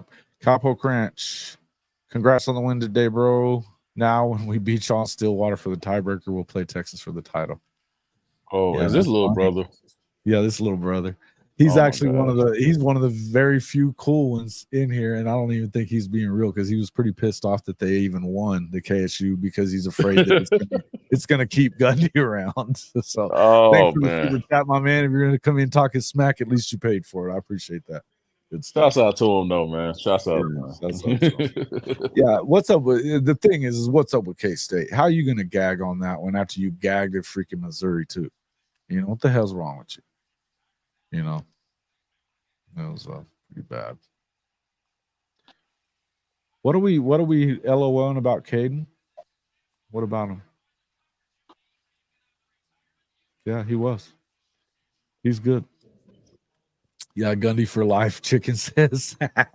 yeah. It's pretty much that's the way it's them getting that win, and of course they're going to make it out to be like KSU's better than they are, and I don't think that that's the case. You lose a running back like Deuce from last year. It changes things a little bit, and they hadn't been good in the running game, and they just don't seem to be as tough. But look, this is a case of the entire Big 12 gagging all over itself at a time that it should not be doing that. You cannot afford such a thing. The transfer portal hell, man, it created a lot of parity, man. The transfer portal hell on everybody. Well, don't worry, they got Coach Prime coming next year, so maybe he can take over the Big 12. I think that between them and Utah, they're going to be definitely the top dogs, at least for right away. Mm-hmm. Because if you want to talk about portal, Coach Prime's going to get those guys out of the portal. I mean, they've already overachieved for what they should have probably done in year one. I think with a quarterback like that, you're going to be able to get through and do some stuff like that. Well, they got to get one more win before they overachieve, which I think they'll get tonight, though, honestly. Because I think Vegas had them at 3.5 wins. Yeah. Well, Vegas did. Yeah, that's true. And then like Arizona State, they're pretty sketchy, man. Even Okie Light got them. So, that was in their early time. I mean, man, they couldn't beat is Central Arkansas. No, it was Alabama State that got them by 27.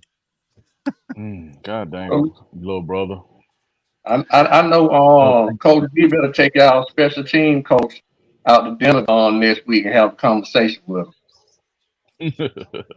Thanks, Bloody Guns, for coming in. We appreciate you guys all showing up. Folks, if you hadn't already hit that like button, please make sure you do so. If you're not already a subscriber to the channel, we'd love to have you become a part of this amazing audience that we have, this amazing community that we're building here on Hall of Fame College Football.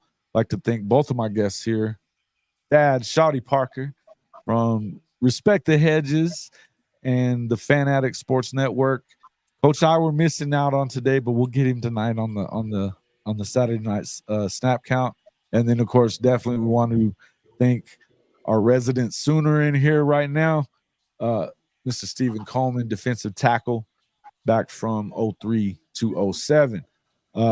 Folks, tell us what you thought about the game. Where did you think it really was the best part of what did you see that really impressed you as fans out there, guys? Let us know in the chat with that. Now, what were you saying there, Shawty, coming in though? Honestly, I was just saying, he just needs to at some point, I'm sure he needs to get with that special team coordinator because that almost cost you guys a game. So he needs to step Punter it is up. bad, man. That punter it's looked like he got shanks, man. It's like get him some penicillin or something because the dude is You know struggling. when it got blocked, which you hate, the guy on the far right hand side, he was telling the man that he was coming. He was blitzing. He was telling him he was coming, and he still didn't make the adjustment. Just like when they scored, it was on the left hand side. The safety was supposed to have been coming up in the box. The other safety who was already, he was telling him, "Come up, man. You got to fill this lane." He came up late, and that's when the Texas running back broke it on the left side, maybe about 25 yards or something, and scored. So they just had two fumbles where they just didn't feel lanes. Not fumbles, but brain parts, but they didn't feel lanes. Y'all had the right stuff called, just didn't execute it. Yeah, agreed. Yeah, they've and that's been a problem already. You know, they've the two times they punted against Cincinnati, they looked about the same. So there's something going on there. It's a worrisome thing, and I mean, you know, when you give up a touchdown on it, that's not good. So you're hoping that, you know, and it's, I mean, you can't expect everything to look perfect and pretty and everything like that, but they got the win throughout that as well. I mean, that was an issue there. I mean, you also go down there, don't get that touchdown right before the half. That wasn't something that you would want to see, you know, coming out of that as well. What happened to Gentry? No, I think that he got a little nicked up, but I think he's okay. I think Gentry's okay too. What about Anthony? Anthony. Andrew Anthony. I think he's okay. He I mean, a little nicked up too. I think, you know, you're gonna kind of come out of that like that, you know.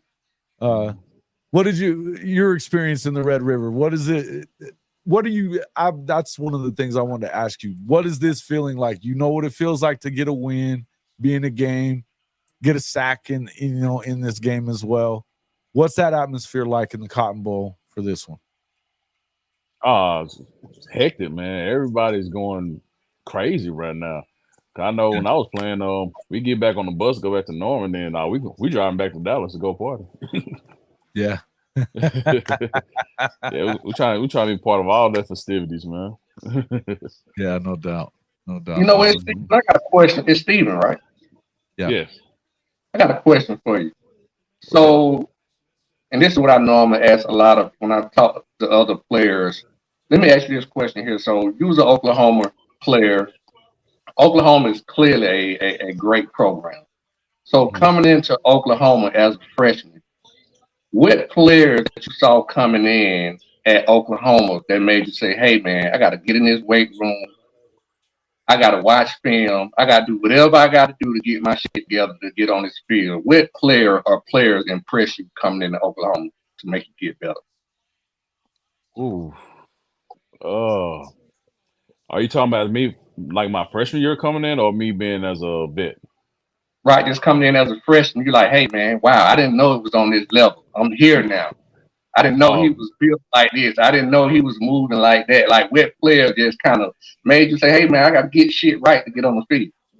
Number one guy come off the top of my head, Davin Joseph, offensive lineman. He was the first rounder for the Tampa Bay Buccaneers. We had pass rushing drills like during the summer. And you know, I'm thinking I can do, what I can do. Once he put his hands on me, I'm like, I have to get in the weight room. Oh my God. I did not expect this at all. I'm like, I gotta get my stuff together right now. Yeah. He's a different animal, man. Oh my goodness. Davin Joseph. The little linemen are different cats too. They're big boys too, man. And I mean, Steve is a big old cat. Steve is a big old dude. Man, Davin, he had those heavy hands. Once he got his hands on your chest, you can't do anything. I mean, nothing. Lock me up, man. I always like to hear other players talk to other players, man. That was a good story. I enjoyed it. Yeah, me too. And I love this kind of stuff too. And I've always asked him, like, because he played for Coach Venables.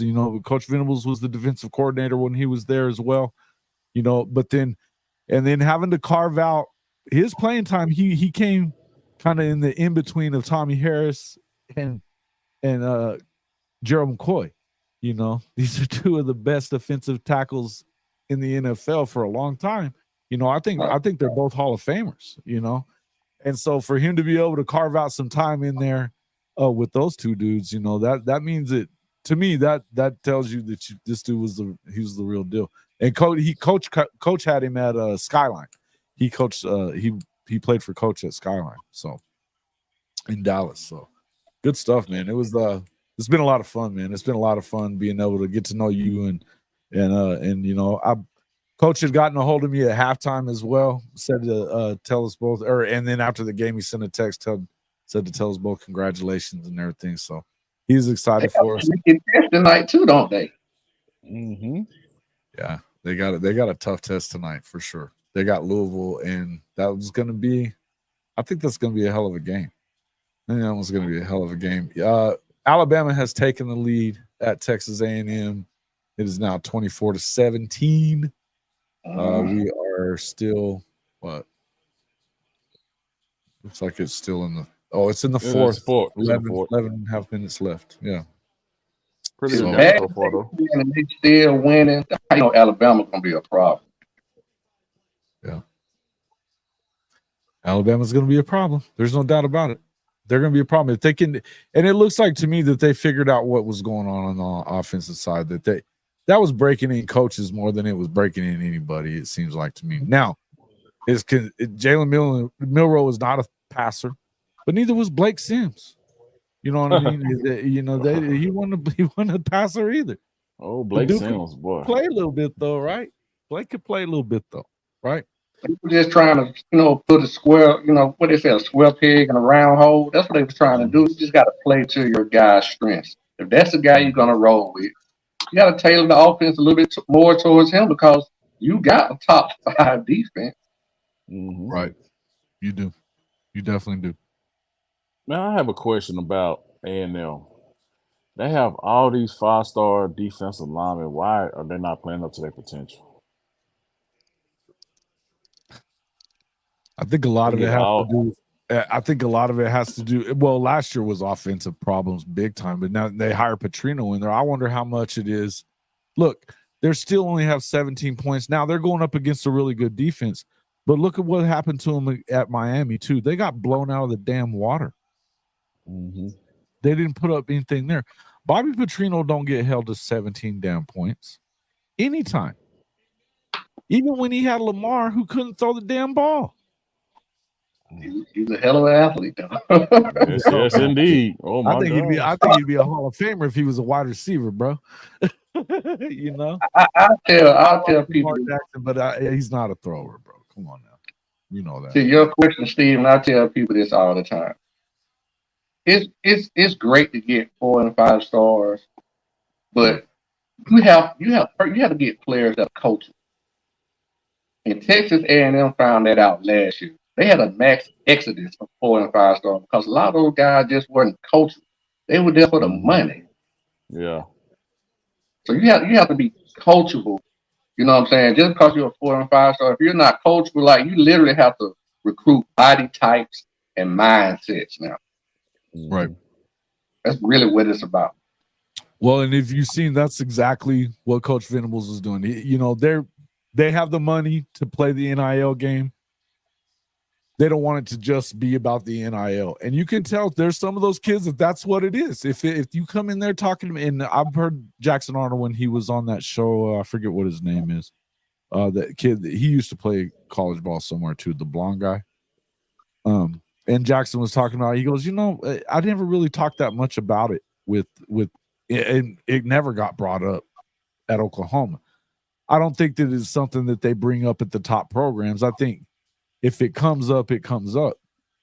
But at Texas A&M, that shit gets talked about immediately. That's how they're getting those players. There's a difference in the guys that fit you and the guys that don't. And one thing Coach V said, and Steven, you played with him and for him. He says, I'm not dealing with drama in recruiting. Not doing it. Because if you get drama in recruiting, you know you're going to get drama in the locker room. Mm-hmm. Yep. Totally agree with that. I can't develop you. You can't be developed, and that's all you're about. You're not coachable. You can't be developed. And it's just smoke and mirrors is what I call it. Mm-hmm. Yeah, Wilkerson says, hey, Steven, I remember about Davin Joseph. What I remember about Davin Joseph is him having that smile while he was knocking the hell out of the D line. Oh, all facts. Yes, man. He will smile you to death, but man, he will put the lineman in the ground real quick. That dude was a bad dude, Davin Joseph. Man, I forgot about that guy. Man, but wow, he was great in the NFL. Holy shit, man. He's the nicest guy you ever meet, man. He's a real good dude, man. Real good dude. Yeah. Bro, it's who's making excuses now? These guys are crazy, man. I love these trolls in here whining and bitching about their freaking team, gagging like I mean, it's not nothing new, folks. Bama scored. It was a great game. It was a great game. But why come in and make excuses about it and whining and shit? This is what Texas does. It's not like it should surprise you. Shit, they ain't won a conference championship since 2009. In that time, Oklahoma's won freaking 7 of them. It's been that long for Texas. Golly. Yeah. And that went 15 years. And at the worst time of Big 12 football, is a mass exodus. A&M's gone. Colorado was gone. Nebraska's gone. Missouri's gone. All these teams are leaving, and they go tits up. And we're surprised about it. Come on, fellas.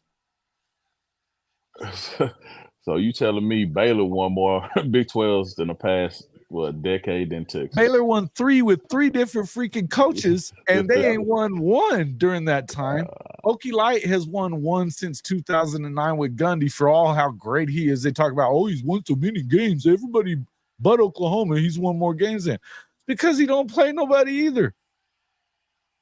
Gundy's 13-33 against 10-win teams, and he's literally won 3 non-conference games against winning against teams with a winning record. 3.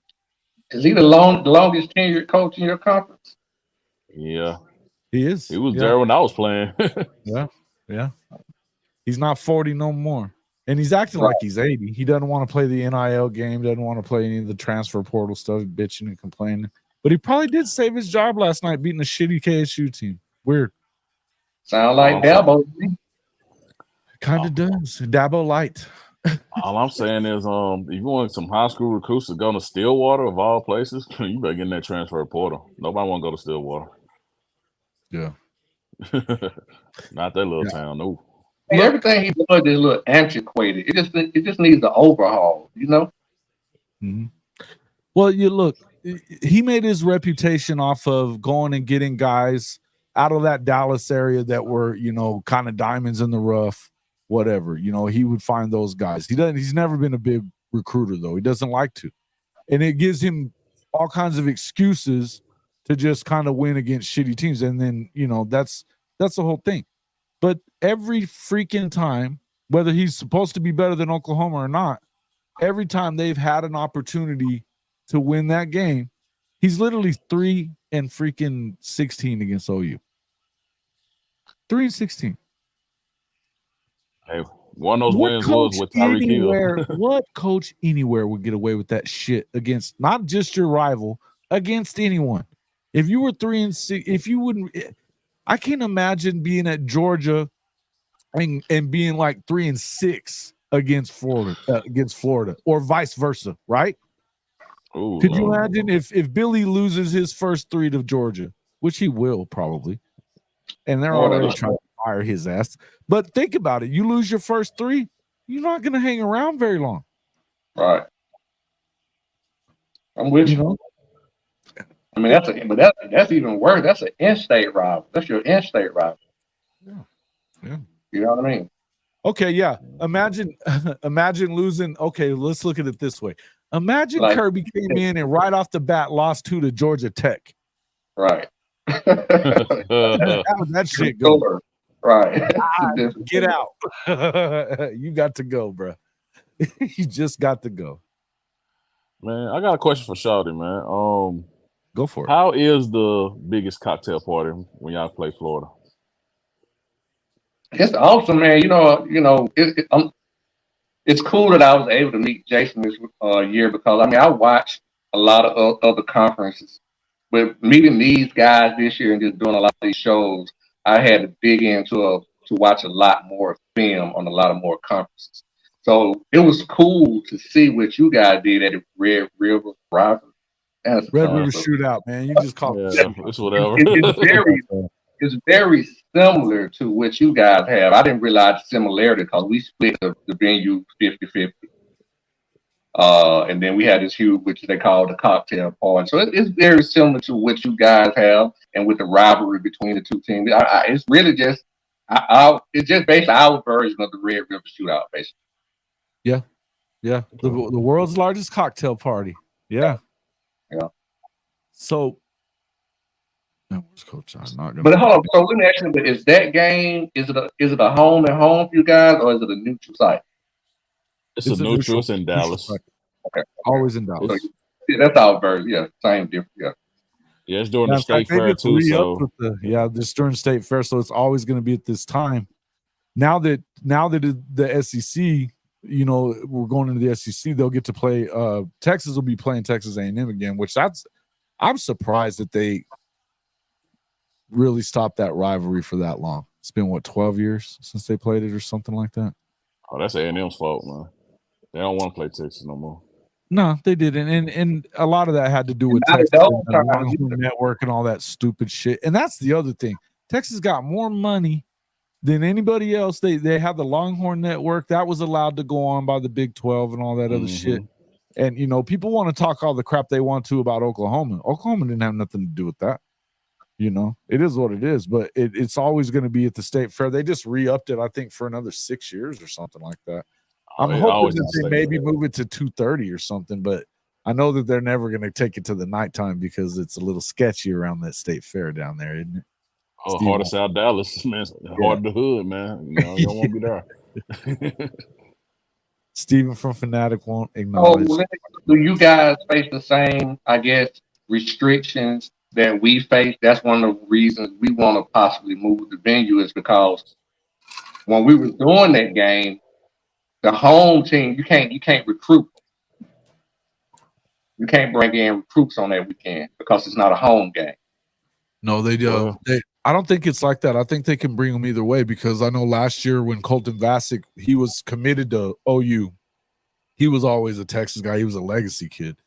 So he kind of looked at it, but he asked if he asked BV during that time if he could go with his dad as a Texas recruit or whatever, and we knew that was what was, he knew it was going down then. So I don't think I don't think so. I've never heard that. I've never heard that's the issue Kirby has with this, is because we can't bring in recruits because it's not a home game, and that's one of our biggest games of the year, and we can't bring in recruits. You see what I'm saying? Like, we can't host them, basically. Well, now that when I was getting recruited, they hosted me when I got recruited when I went to the OU Texas game. So at that game. Yeah, at that game. Yeah. Yes, no, they definitely. I know they host them a lot, but I don't know. I don't think that there's a stipulation about having to be the home team. I don't think that just the home team can do it. Which is that an SEC thing, or what is it? It must be an SEC thing. That's one of the reasons we had a problem about wanting to change the venue, is because we was losing that. Because you're losing the home game every year and you're getting screwed. I would be pissed about that too. And I didn't know what was going on. Yeah, that's wow. Huh. The home team, I never knew that. OU Texas can have a recruiting weekend, but not the visitor. Steve B saying it is that way. Okay.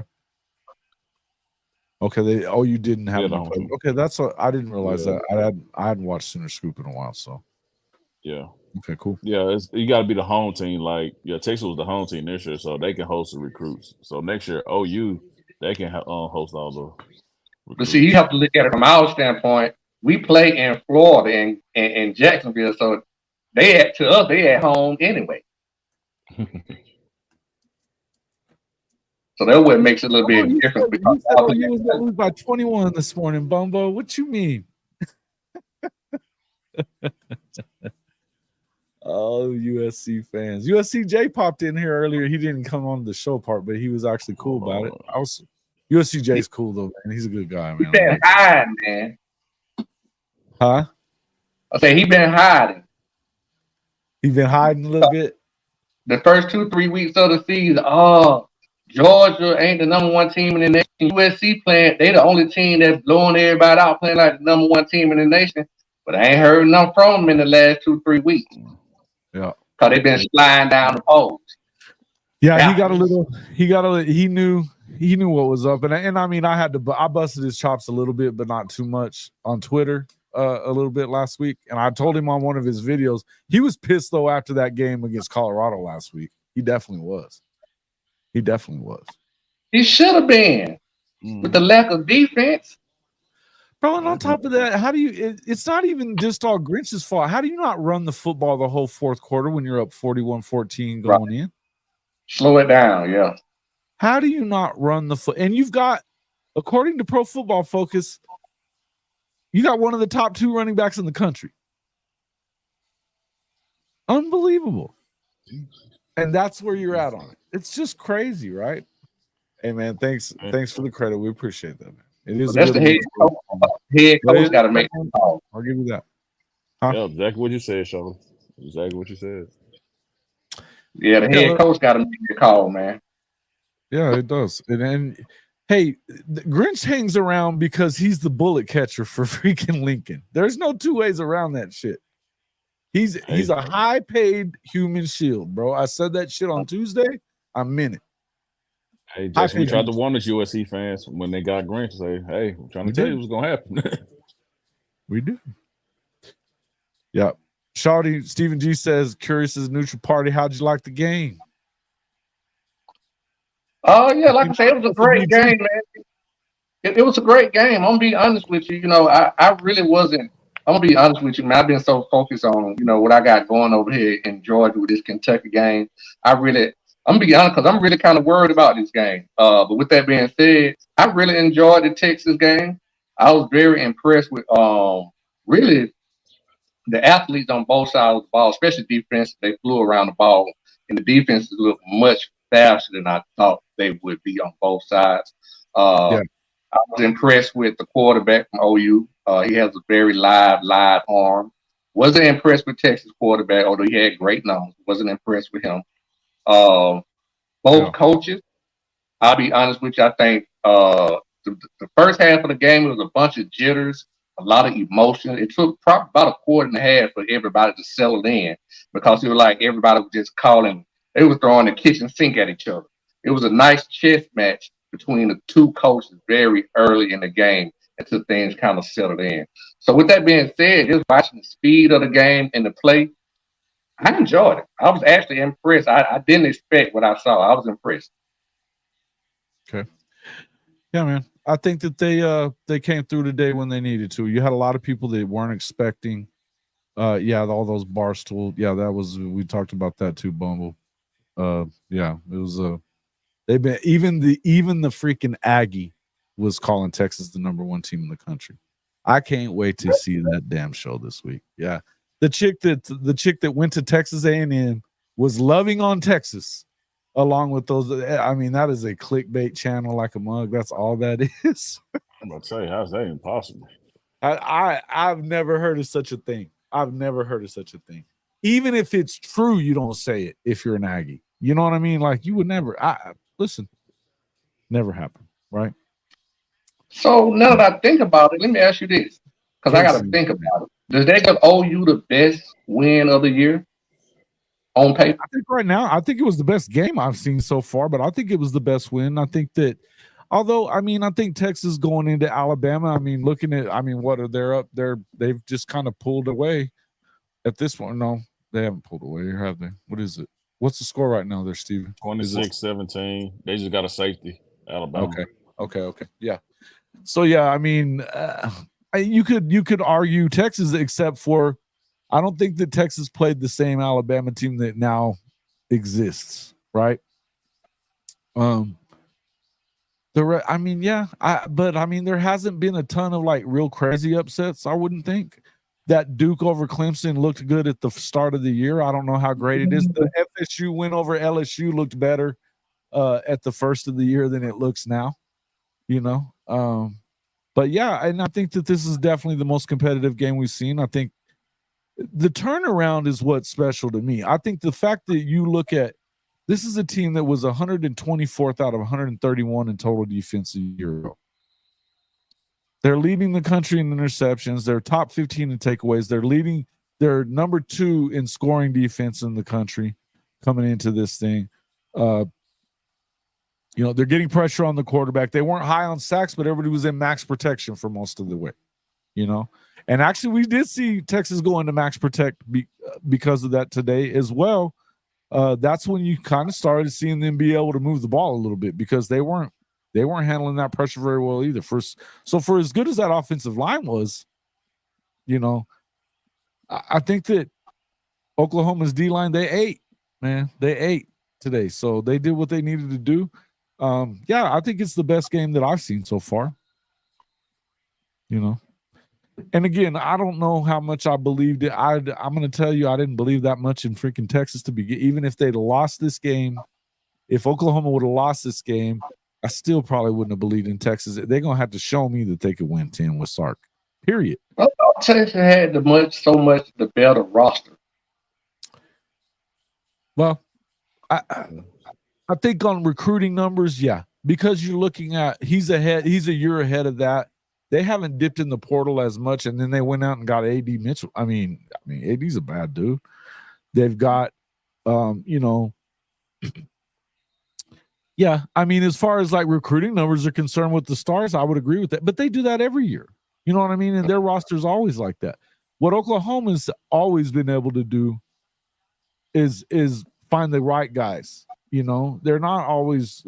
I don't know what Gerald McCoy and those guys came in as. I know AD was the man. Now you played with AD as well too, so Steven got to play with AD as well too. So I mean those guys. I can tell you that Adrian Peterson, I mean, the best football player I've ever seen in college. But probably right behind that was Vince to me, you know, and Vince Young and those guys. So I mean, there's been some dudes, you know, and I mean you can't dog out on Tim Tebow was a hell of a player in college too. He won shit in the league, but he was a hell of a college player. Reggie Bush was a hell of a college player. These are guys that I grew up watching. My favorite Peter Warrick was one hell of a freaking football player right there. Dude. That guy was unreal, wasn't he? Holy shit. Wow. He and Reggie Bush are probably the most two exciting, explosive players that I've seen play. I don't know, man. AD coming in and freaking putting up over 2,000 as a freshman and not winning the damn thing because of Matt Leinart. That's bullshit. Just because he was a freshman. Yeah, this is before they would give it to a freshman. You know, man, he was a monster, man. Just in practice and like, I never. Like he's one of the only few players at the running back. Remember, Coach, we had this conversation on might have been my show. We talking about players. I was talking about they should let the running back position be one of the positions that come out early. Yeah, maybe that was another show. I do so many shows. I thought you was on there with me, Jason. I was. It was on your show. It was on your show. Okay. But Adrian Peterson was one of those guys who we talking about that was one of the players that should have been able to come out after his freshman year. Because running back get so much wear and tear and they don't want to pay him now. So let him come out a year early. And he would have been one of those guys that could do it. Right. I called that one, by the way, Steve B. Called it. Said their defense was going to carry them to the win in that one. You heard it here first, boys and girls. You heard it here first. I was on High Tops game day this morning, and I called it, and I was the only guy that did, I think. So there you go. Hey, man, y'all enjoy this, man, because, you know, we talk about it, Coach. It's hard to beat a team twice, and it looks like it's going to line up to be that way. So, Jason, hey, man. It's going to be what it is. It's going to be what it is. Listen, here's the deal. You were going to have to, I think, really with the way the schedule's set up for Oklahoma, not getting the Georgia game, and this conference being as bad as it is, I don't think there was any other way. They don't have another win that was going to help them in any way. If they didn't beat them both times, do you see two teams coming out of the thing? Because I don't. I don't see two teams, but I think if you would have lost this one and beat them in the conference championship, I think your odds would have been better to make the playoffs. Yeah, I don't know. I think you may have needed to win it both times. I just do, and I think that as far as like getting where they want to go, look, it is what it is, man. I don't know that this team is a national title contender at this point. I don't know that they're not. You know, Shit, y'all, who is right now, Jason? I think this is a season that you're Wide seeing open. wide open for the first time in a long time, man. First time in a long time. I think that it's wide open. I think that Notre Dame's a real good contender. They got to beat Louisville. They're going to have to win out, obviously. But I can see them, if they can beat, I think Louisville is a much bigger test than I think USC is, because I think they're going to out physical USC. Right? And they're going to play defense. And they got a trigger man too. And, you know, and they got, to me, Audric Estime's probably, if he ain't the best running back in the country, he's right up there with them, right? So let me ask you this question. Who does a one-loss Notre Dame bump out in terms of an undefeated conference champion? Ooh. An undefeated conference 12. champion? He does. Yeah, undefeated? No way. They did just lose to Ohio State, but I don't say that they would kick anybody out that's undefeated. A one-loss conference champion, possibly. But I think a lot would have to happen for that, don't you? Yeah, a lot had to happen. I think a lot would have to happen on that. I don't even know what one-loss conference team they beat other than possibly the ACC. Well, they kind of Pac-12 is pretty strong this year. Yeah, but they're going to cannibalize themselves. You said it yourself, Shawty. Yeah. No, I'm just saying, assuming they only had one loss. So I'm saying, so they one-loss champion. I don't see Notre Dame kicking them out. I struggle seeing that. I struggle seeing that happen, man. I don't see them kicking out a one-loss SEC champion. No way. No way. Right. Hey, So the only listen, if Georgia was to go through undefeated until they get to the SEC title game and they lose it, and it's against Alabama with just one loss, they're both going. And I don't give a shit how bad the SEC is. No, I don't know, Jason. I don't care about. I don't care. Pretty it's the SEC, brother. They still believe in the SEC. I don't think we'll call both of them have one loss. I don't see two one-loss teams. Big Ten shit, bro. Come on. I don't know about that. In the conference, I think it'd be the Big Ten that have two people in or two right. teams But in. I think that they can. I think Penn State could possibly beat Ohio State. I don't know that they're going to beat Michigan, or maybe they'll beat Michigan and not Ohio State. I don't know. It feels like they're probably going to win, but then what happens? You know, you can see both of those other two teams beat each other, right? I could see that happening there, where one of them gets left out of the conference championship game, and they all had one loss going in, so they only get one. If I'm telling you now, because if you ended up with the two teams in the, well, and in fact, actually that'll go to tiebreakers because this is their last year in divisions and they're all in the same division. Yep. They're not gonna. I don't see that happening where it's if you have 3 one-loss teams in the SEC or in the Big Ten East that they're gonna put 2 in that way. I just don't see them doing it. I think they would. Do you? Especially if it's Ohio State and Michigan. Just because when they. Yeah, maybe. So they lose, depending on how the loss is, they're not going to slide, but maybe 2 slots. Well, I can definitely see that. Yeah, maybe. Somebody got to get left out. It's only 4 slots. I think that the Pac-12. Here's what I would tell you about if there was going to be a 2. If you had 2 Pac-12 teams, and say you get Washington, that say they win against, let's call it Oregon State, Oregon, right? They win during the regular season, turn around and lose, and that's the only loss. That's the only loss for Oregon, right? Then they get in the Pac-12 and Oregon beats them, which that's a big rivalry. We're talking about 2 highly respected teams, 2 highly respected quarterbacks in the country right now. That's big numbers in the playoff as well. You probably want to see them on the way out of the pack. They've got Michael Penix. They've got Bo Nix. Now, I think that Bo Nix is kind of half-assed, but I do think that Dan Lanning's a hell of a coach. He's going to put a defense together, right? I still think Washington's the best team out there anyway right now. But I'm not counting out Oregon State. I'm not even counting out Utah or anybody. And for that matter, you can't count out any of them yet because they only have all of them that just have one loss or none right now. Of course, USC's gonna win. They're gonna lose quite a few of them. They're gonna run into some teams that play a little defense, and they're gonna get beat. But they got Utah and Oregon on the schedule, right? And Washington and UCLA. They'll lose like 2 or 3 games. And Notre Dame in South Bend. Yeah, they'll lose 2 or 3 games. They're going to at least lose 3. I've been saying all year 4, but I'm saying at least 3, right? Cougars do what they do best. They coug it. Yeah, hey, man, but hey, they've looked really good too. I don't buy them so much, though. I kind of agree with you on that one, Bubba. When can we start drinking? It's like, this is like 2000 Kool-Aid. Hey, you can do it whenever you want. I didn't say I'm doing it, though. I ain't drinking no Kool-Aid till I see them win a game in the playoff. Nah, bro. I ain't doing all that. I will not ever probably predict it. Utah with no Cam Equals will win. Hey, yeah, they're finding that out in the last couple of days that Cam Rising is not coming back. He was never going to. It appears that's going to screw Utah.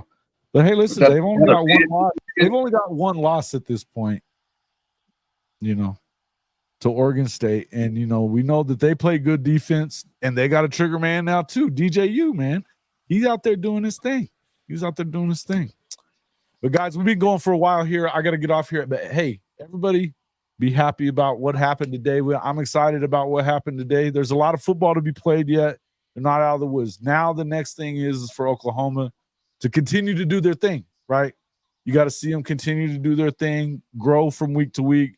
This is where you want to see them be grown up, right? Be grown up and, man up, handle your business from week to week. There's nobody left on this schedule that should beat you aside from maybe Texas in the championship game of the Big 12. The rest of these schools should not beat you in this crappy league right now. Period. You got to know how to handle success. You got to. Yeah, I will be on Saturday night Snap Count, 10 p.m. Eastern time with Shawty tonight. Steve B, you want to jump on with us? Steven Coleman, Mr. Coleman, you want to jump on with us on the Snap Count later? I'll send you the link. No, I can't do it tonight, man. I got a lot of plans tonight, but I figured you did. Time I will. Yeah. Okay, man. Yeah, no worries. But hey, again, I appreciate both you guys coming on. Shawty, tell everybody how to find you real quick before we get out of here. Yeah, shout out to Chicken too. Y'all can find me on YouTube Wednesday nights at 9:30. Just my damn opinion. They like assholes. Everybody got one, and I got one too. So catch me on YouTube at 9:30 Wednesday nights. Right. You can also obviously catch him on the Snap Count and Respect the Hedges with Coach I and that Fanatic Sports team. Steven Coleman, it sounds like he's going to start being on some other shows as well. But right now, you can find him right here with us here on Hall of Fame College Football with Jason and the coach. Hey, we're excited about the rest of this season. Hey, man, college football starting to get real again. It's love it. Hey, Jason, listen, why y'all think? Okay, first of all, we said in this to Chicken and you, Jason. I said I'm gonna give him 3 years, and I think he's gonna be somebody at DC. This was just one game. Now we got time, yeah. In this kind of turnaround in one season and the recruiting they're doing, you're gonna stick with that. No, I'm just talking shit, but I'm just saying I got to stick to my gun. Ask Steven what he thinks about that. Let's just he played for him. Is he just a DC, Steven? Nah, man. He the real deal, man. He gonna be at OU for a while. I think that's just me. Because he's gonna put his foot up Georgia's ass too here in a year or two. What the numbers that you put out, Jason, were some real factual numbers. I mean, you can't help but respect the turnaround from 1 year to the next. But again, it's going to be about being consistent. The recruiting numbers are there. They've got 5 blue chip defensive line prospects that are committed to Oklahoma right now. developing. Remember, that's gonna be the what key. he does. Once you get them, it's easy. It's about keeping them and being able to develop them, and that's what time is gonna be able to tell. You know, so With we'll Tom see. Bates and those guys, I mean, here's the thing. I would tell you that I agree. I agree with what you're saying. But I think that if you look at it right now, who do you really think is responsible for Clemson and what they did? Is it Dabo or is it Coach V? Fair enough. Yeah. We're gonna leave it at that. We appreciate everything, man. Hey, I heard Georgia wants Mike Gundy for what? Oh wow, for what? Somebody wiped their ass with what? Damn. Hey, man, I appreciate everybody coming in here. We've been going for 2 hours, though. I got to go get some food. I will see everybody on the Snap Count tonight. Make sure you guys get over there and check it out. If you're not already a member of the show, please become a member of the show. Get over there and subscribe to Just My Damn Opinion over on Shawty's page, man. It's a fun show to watch on Wednesday nights. We have a lot of fun with it as well. I might even pop up in there every once in a while. And, hey, Steven's going to spend some more time with us over the next few weeks as well. He's glad to have him on anytime he wants to come on, and we're excited about the rest of this season. Have a good one, and hey, go out there and celebrate tonight. Red River win, big time for Oklahoma fans. And but we'll see you guys. You guys hang out for just a second so I can make sure your video gets through. We'll see you guys on the next one.